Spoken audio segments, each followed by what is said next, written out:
but we wouldn't exist without her. You know, as was mentioned, Janet married Jim Eddy, and Arnold Eddy had been in school with my parents. My parents were there in the 1920s. They met, and that was when my dad was the yell leader and helped start Trojan Knights and establish the card stunts as they did them. Do you know that history? Until the students at one of the games threw the card stunts into the air because they scored, I think, against Notre Dame, right at the end of the first half.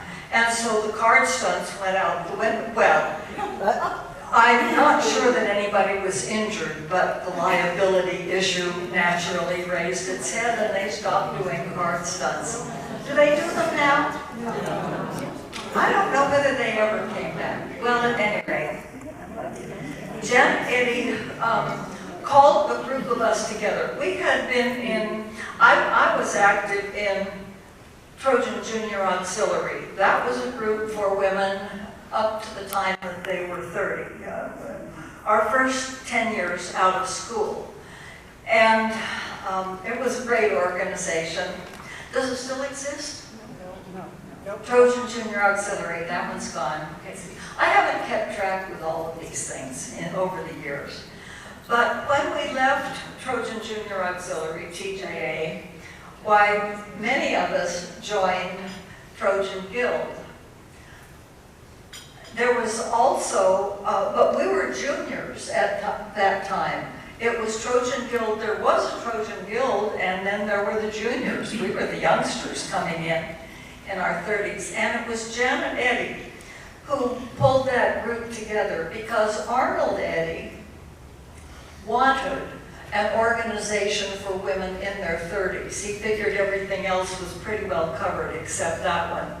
So Janet called a group of us together and we met for several weeks before this group then finally had its first meeting. I have to tell you one thing that happened though.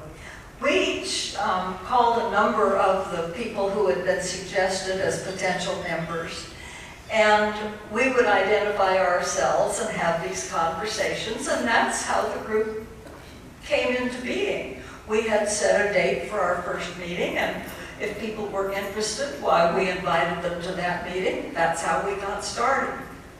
But I would talk to people and say, this is Peggy Perry, and we'd have a conversation, and then suddenly, it didn't fit. It didn't quite sound right. They were talking about experiences that they had had with me that I had never had.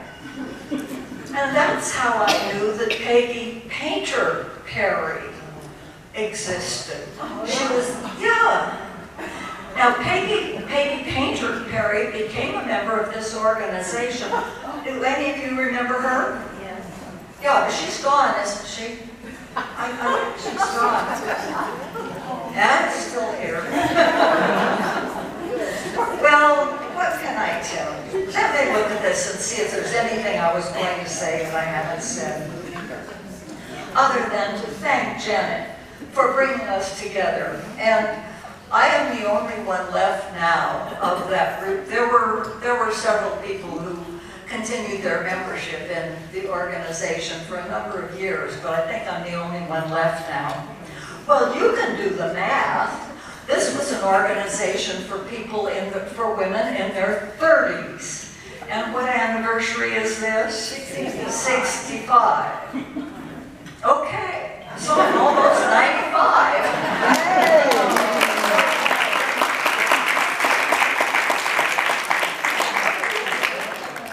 I think I've probably said enough. It's marvelous to see what you have become, and I really appreciate being included in today's party. We're so glad you came. Thank you.